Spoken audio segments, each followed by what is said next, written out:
Assalamualaikum warahmatullahi wabarakatuh. Hai Sobat Sehat Salamun, kembali lagi di podcast Sarehat Salamun, rekan sehat.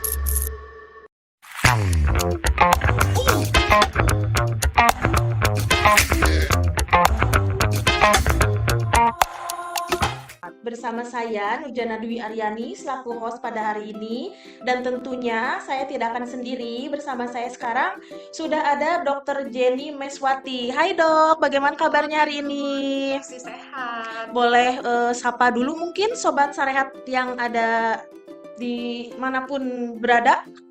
Selamat pagi, Sobat Sarehat. Salamun, rekan sehat.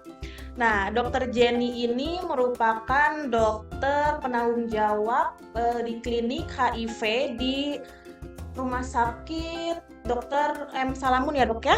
Betul, Sudah berapa lama dok di klinik HIV? ya. Klinik HIV ini mulai ada, saya ada di situ tuh tahun 2018. 2018.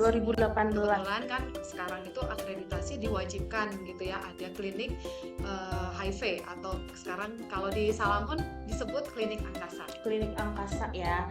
Ya, kenapa sih hari ini ada Dokter Jenny selaku penanggung jawab HIV? Karena hari ini adalah tanggal 1 Desember bertepatan dengan Hari AIDS sedunia, betul ya dok ya? Betul sekali. Iya. Itu tanggal 1 Desember setiap tahun kita ada acara Hari AIDS sedunia tiap tanggal 1. Tiap tanggal 1 Desember.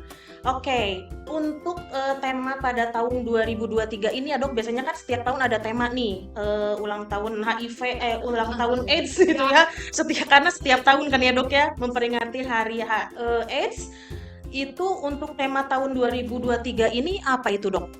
Bahasa Inggrisnya atau bahasa Sunda ini?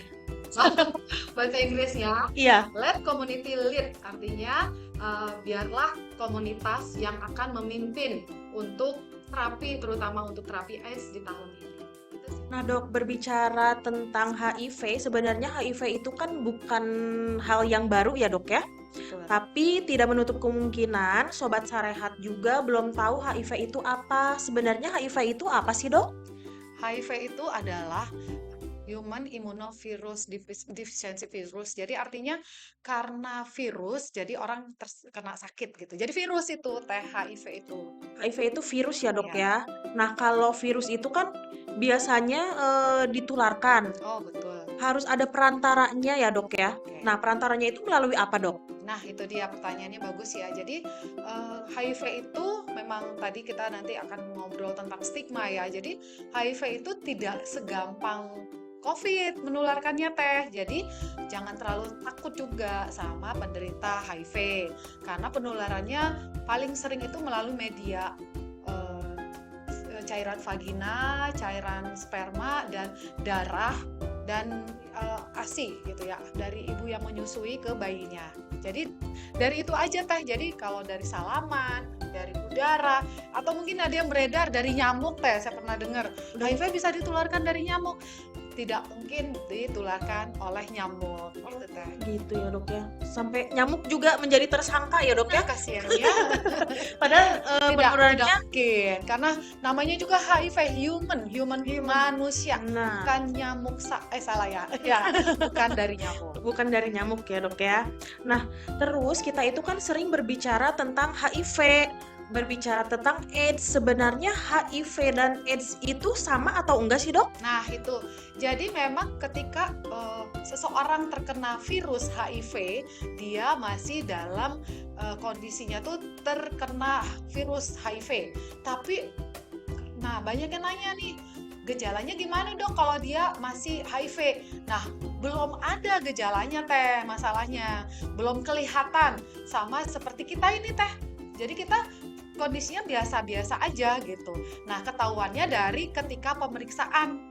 Nah, kasus yang sering saya temui yang kondisinya dalam masih HIV ya, jadi artinya belum jatuh ke AIDS tadi. Jadi memang ada yang statusnya HIV tapi belum jadi terkena AIDS. Kalau kena AIDS itu biasanya di rumah sakit kita, saya dikonsulkan dia sudah di ICU, sudah di UGD, terus mungkin kondisinya udah berat, rata-rata sih udah berat karena HIV ini dia menurunkan daya tahan tubuh seseorang dan banyak kena penyakit-penyakit yang menurunkan daya tahan tubuh, misalnya paru-paru, terus apa yang ada yang sampai kesannya tuh kayak stroke gitu ya. Jadi karena cairan otak dan lain sebagainya. Nah, itu udah disebut jatuh ke dalam fase AIDS. Ya, sudah penyakit, sudah kena penyakit gitu, Teh. Jadi kalau HIV itu lebih ke virusnya, Betul. kalau AIDS itu lebih ke gejala penyakitnya gitu ya Udah dok ya? terkena penyakit penyerta gitu Oh, penyakit istilahnya. Ya. penyertanya. Biasanya nih dok, kalau misalkan seseorang terkena HIV, itu ke gejala atau ke menimbulkan AIDS itu biasanya berapa lama dok? Nah, itu dia tuh yang perlu dipahami. Kadang ada yang pasien tidak menerima gitu, ngerasa saya udah lama kok dok tidak berhubungan seks bebas, atau saya sudah lama kok dok tidak melakukan hal-hal yang menyimpang gitu. Terus saya selalu tanya, lama itu berapa lama gitu. Jadi fasenya itu rata-rata ya teh yang ada yang saya anamnesa, rata-rata 2 sampai 10 tahun. Lanjut ya, jadi 2 sampai 10 tahun itu tergantung apa? Tergantung seseorangnya. Kalau kondisinya tidak bagus, dia tidak menjaga kesehatan, biasanya 2 tahun juga sudah jatuh ke AIDS. Kalau dia sehat, memang pola hidupnya dia mungkin suka olahraga, makanannya bagus, bisa jatuhnya tuh 10 tahun kemudian teh. Ya, jadi memang antara 2 sampai 10 tahun mulai kelihatan gejala. Jadi rentang waktunya itu di antara 2 sampai 10 tahun Ya, setelah terpapar virus gitu ya betul. dok ya? Ya, terkenanya. Nah dok, kan tadi salah satu cara penularan itu kan lewat ibu hamil ya dok ya? Betul. Apakah ibu hamil itu harus atau wajib berobat HIV dok? Oh, ya betul harus. Jadi ada berita baiknya ya, ada berita baiknya, ada berita buruknya. Berita baiknya, ibu dengan HIV bisa dilanjutkan untuk tetap hamil atau bisa memprogram untuk punya anak, boleh teh. Jadi jangan takut, yang penderita HIV itu bisa hamil, tapi syarat dan ketentuan berlaku teh. Ada konsultasi pertama ke dokter kandungan ya pasti ya, dan di situ yang dicek apa? Viral load-nya. Nah, viral load-nya tuh apa? Memastikan virus yang ada di dalam tubuhnya itu nol atau tidak aktif, bukan sembuh ya. Jangan sampai dibilang pasien HIV sembuh, nggak ada, tapi tidak aktif. Nah, ketika ibu itu hamil, dia tidak aktif tuh bagaimana? Ya salah satunya minum obat rutin teh, supaya si bayinya tidak tertular dan si ibunya juga aman untuk ketika melahirkan. Itu teh. Nih dok, terus kan tadi salah satu penularannya itu ibu hamil nih. Kalau ibu hamil kan pasti nanti menyusui nih dok. Ya. Nah, apakah bisa dok ibu yang menyusui, ibu yang bayi itu, ibu yang menyusui itu boleh menyusui bayinya? Oh, sebenarnya sampai sekarang ada sih yang masih bisa membolehkan, tapi tidak dianjurkan. Karena memang penularan AIDS itu kan atau HIV itu ditularkannya itu dalam jumlah yang kopinya banyak gitu ya. Maksudnya jumlah virusnya banyak. Tapi untuk mencegah aman 100% tidak dianjurkan ibu yang memiliki HIV AIDS untuk menyusui bayinya. Gitu ya dok ya. Nah, kalau misalkan terkena HIV nih dok, biasanya terapi apa saja sih dok yang diberikan sama dokter Ya, kepada si Oda ya dok ya? Disebutnya Oda? sekarang ODIF. Oh, sekarang ODIF. Orang dengan HIV. Nah, Oh iya, sekarang disebutnya ODIF ya, ya, sobat. nah itu dia. Nah, biasanya apa aja nih dok terapi-terapi yang dokter berikan kepada ODIF? Nah, itu dia. Kalau di rumah sakit tuh beda. Beda sama kalau mungkin di klinik, cuma terapi apa ya maksudnya antiretroviralnya tadi ARV-nya doang. Kalau di rumah sakit rata-rata yang saya temukan mereka kan udah kena AIDS ya, jadi udah punya penyakit Gejala, penyerta. iya. Terus biasanya tetap dikonsultasikan ke dokter penyerta, misalnya paru-paru gitu ya, ke dokter paru, dan dia diberi terapi dulu tuh penyakitnya itu dulu kalau di rumah sakit. Setelah 2 minggu barulah terapi ARV dari tim PDP, dari tim kita gitu. Nah dok, kalau pasien HIV itu dikatakan selesai pengobatan nih, itu sampai di fase mana dok? Oh, nggak ada teh, nggak boleh berhenti seumur hidup pengobatan ini.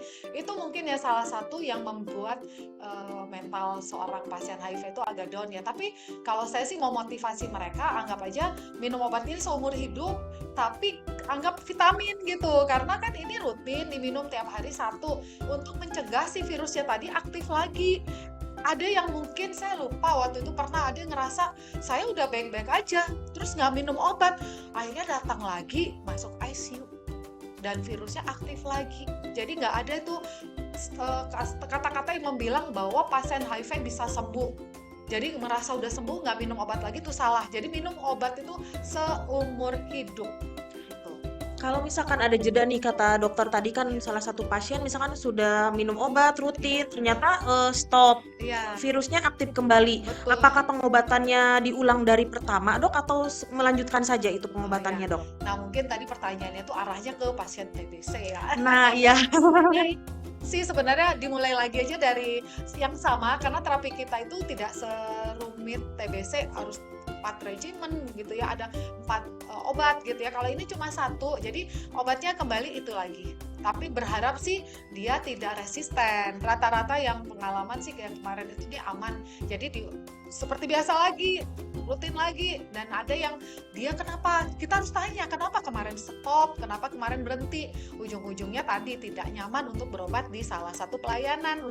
Akhirnya kita bagaimana supaya Bapak rutin minum obat ini, dan ini memang kita bilang di awal teh kita harus kasih tahu, Pak, nanti terapi ini seumur hidup ya. Sudah kita bilang dari awal, jadi jangan berhenti. Dan itu Bapak nyaman di mana mau berobat, silahkan pilih. Akhirnya dia memilih ke Rumah Sakit Salamun, tapi harus berobat rutin. Itu sih teh. Kalau pasien dokter nih, pengalaman dokter selama menjadi penanggung jawab HIV di klinik HIV, itu ada nggak sih, dok, pasien yang berobatnya itu sudah bagus, ternyata stop dan nggak datang ke dokter lagi? Itu ada nggak sih, dok? Kalau ditanya itu saya sedih ya, karena memang itu namanya ya memang jadi namanya lost to follow up. Jadi itu salah satu kegagalan buat tim kita.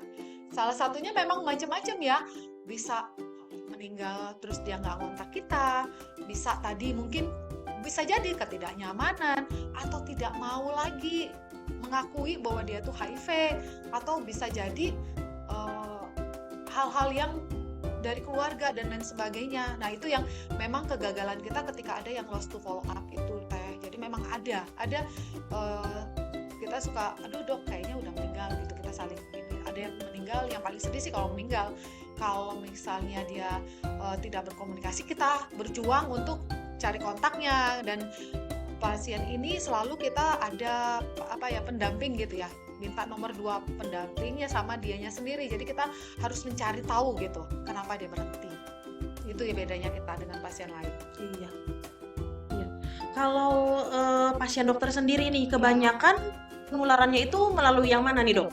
Ya tadi Yang LSL. yang Dan LSL. itu memang ya kita nggak boleh mungkiri ya, kenyataannya memang LGBT, LSL itu makin banyak. Jadi kita jangan pikir itu tuh masih di luar negeri ya si perilaku itu. Di Indonesia, dan saya sendiri sebagai pemegang pelayanan ini menemukan usianya rata-rata di bawah 30 dan pria yang melakukan hubungan seks tidak aman tadi. Perilaku seks yang menyimpang maksudnya. Iya. Gitu. Jadi hindari seks menyimpang ya, dok ya, Betul. dan setia pada pasangan tentunya. Nah itu Terus nih, dok, HIV itu sekarang sudah ada obatnya belum sih, dok? HIV ini sebenarnya sudah lama ada obatnya, cuma makin kesini lebih dikembangkan lagi, namanya retroviral. Jadi maksudnya memang dia bisa bukan membunuh ya, dia menghambat pertumbuhan si virus ini. Gitu.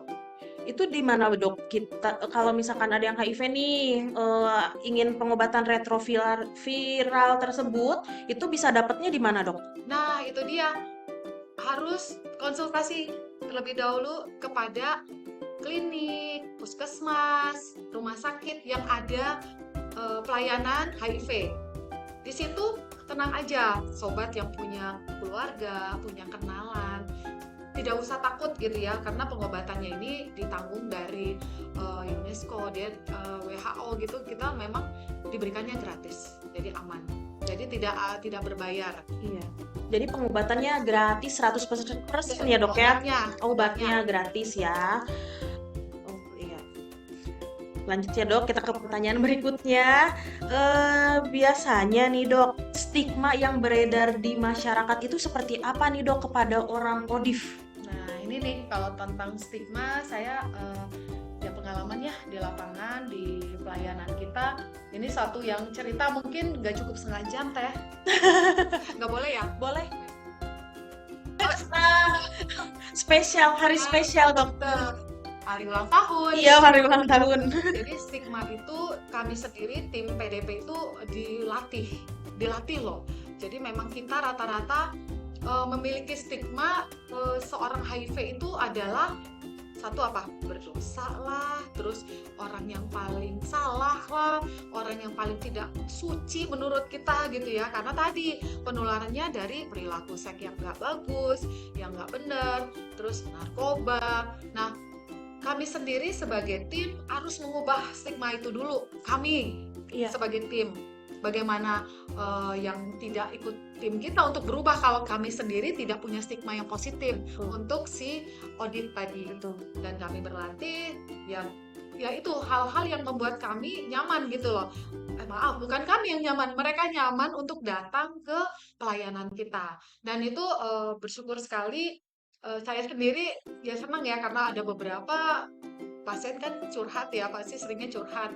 Mereka tidak mendapatkan itu di tempat pelayanan yang lain, dan dia pindah ke rumah sakit Salamon, beli pos Salamon. Jadi karena pelayanan PDP di kita itu, kita belajar terus untuk satu, pertama apa? Menerima mereka dulu.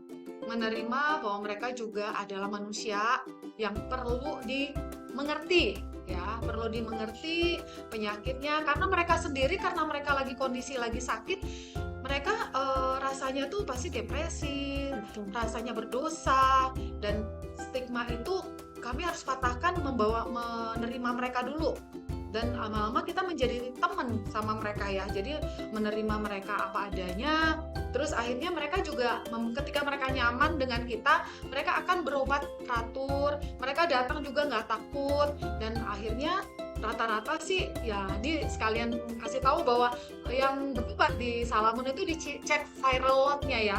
Untuk diketahui viral load itu memastikan bahwa kuman yang ada atau virus yang ada di dalam tubuh si pasien itu sudah tidak aktif. Nah, rata-rata yang berobat di Salamon itu ketika stigmanya kita patahkan, kita ubah, dan akhirnya kita berhubungan menjadi teman sama mereka, menerima mereka, efeknya mereka berobat teratur, dan mereka dapat viral load-nya tuh tidak terdeteksi, undetected. Itu sih teh hasil dari ketika stigma yang kami lakukan untuk mereka, dan mereka juga nyaman, itu efeknya positif sekali. Jadi harus merangkul ya dok. Betul, ya? setuju banget. Nih dok, stigmanya tuh harus kita putuskan ya Pak. Iya, karena kebanyakan kita biasanya kalau tahu seseorang terkena HIV itu kita langsung menjauh gitu ya, padahal hanya dengan mengobrol saja juga tidak bisa tertular ya dok ya, hanya dengan mengobrol nih. Nah itu dia. Jadi memang benar tuh. Yang pertama, stigma itu didapatkan kepada pasiennya sendiri teh. Si pasiennya sendiri merasa ketika didiagnosa atau ditegakkan bahwa dia HIV, yang kepikiran dia apa coba? Yang bikin dia depresi. Dia tuh Dijauhi. mati. Enggak, mati kan? Iya. Ya, jadi mindsetnya, aduh dok, saya masih bisa hidup nggak? Gitu kan? Artinya ketakutan itu stigma ke pasien. Dan kita tadi, kita udah tahu penularannya bukan melalui salaman, bukan melalui pernapasan, dan hal-hal itu yang harus kita singkirkan. Akhirnya ya tadi, ketika kita tahu, yakin bahwa tidak menular melalui salaman, selalu menyapa dia. Cuma memang salaman, terus terang setelah COVID saya tidak terlalu banyak salaman.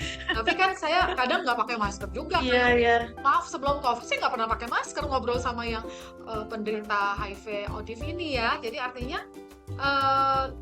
kita menerima, dan kita tahu bahwa stigma itu salah karena penularannya tadi cuma melalui hubungan seks, darah, sama ibu menyusui sama pokoknya hubungannya kontak darah sama kontak hubungan itu aja. Sama Cairan. narkoba ya. Cairan tubuh ya. Ya, narkoba darah ya. Iya, darah.